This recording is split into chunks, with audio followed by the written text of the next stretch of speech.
Hi there, Sharon Horne-Ellstrom here. Welcome to day 2611 of What You Up To Now. This is a segment where I document my journey, what I'm working on, the good, the bad, the ugly, what's working, what's not working, lessons learned, things that I hope will help you to not make some of the same mistakes that I've made as I've come online from the offline brick and mortar world. And then I do things in both worlds nowadays.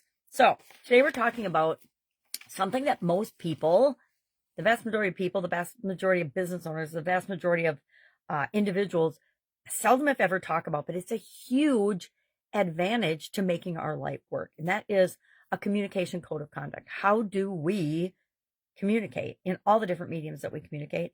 Or how do we communicate for our business? We talked about in Supersize Your Business today. And I shared that the secret component of our communication code of conduct, or any code of conduct, is our personal moral code or our business moral code.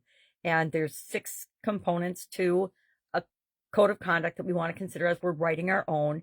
Then there's 5 different elements of our moral code that we can incorporate and use as a foundational framework for how we handle those components to help us get a competitive advantage or to help us be a better communicator so that our life works better for us, because everything we do is how we interact with other entities or other people in terms of creating the life that we want.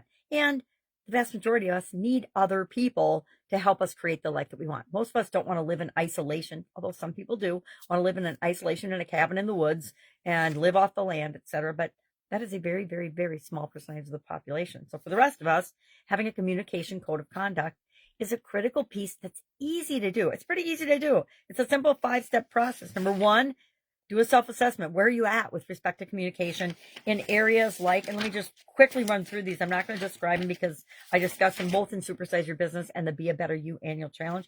So if you want to create a communication code of conduct for yourself personally, go check out the Be a Better You annual challenge post for today. If you want to do it for your business, go check out Supersize Your Business's post for today. And the 6 elements are clarity and precision in your communication. Respect and courtesy is number 2. Number 3 is active listening. Number 4 is constructive feedback. Number 5 is empathy and understanding. And number 6 is nonverbal awareness. Are you aware of your nonverbal cues and how people respond to them or don't respond to them? Then what are the 5 components of our moral code with respect to communication? Number 1, honesty. Number 2, accountability. 100% responsible for everything we say and do and the words we choose and use, and how that affects other people. Because we could always say things in a different way, etc. But we're responsible for putting it out there, and then the reaction people give, and then changing it up, or tweaking and testing and figuring it out. Transparency. How transparent are we in our communication? Some people are super duper secretive, right? And very non-transparent. Other people are like saran wrap, right? You can see right through them. Kindness and compassion is the 4th component, and the 5th is consistency. How consistent are you? And I always like to look at these and ask myself, on a scale of 1 to 10, where am I at right now? Because it changes over time based on what's going on in our life.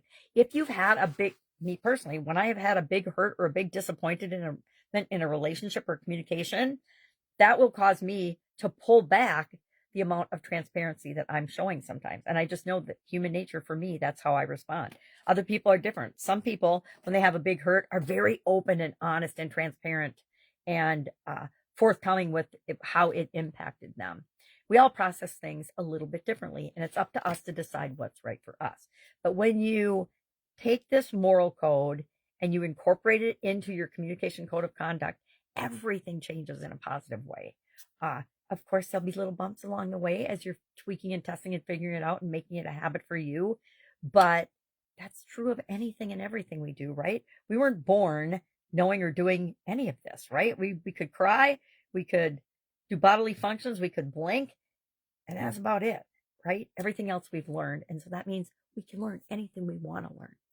All right, that's all I've got today. Tomorrow we are starting on the ideance process, the process that we came up with for this year's annual challenge, the Be a Better You challenge. So I'm challenging people to think about, what is the number 1 area of communication that you want to work on this year, that you want to see your goal achieved in.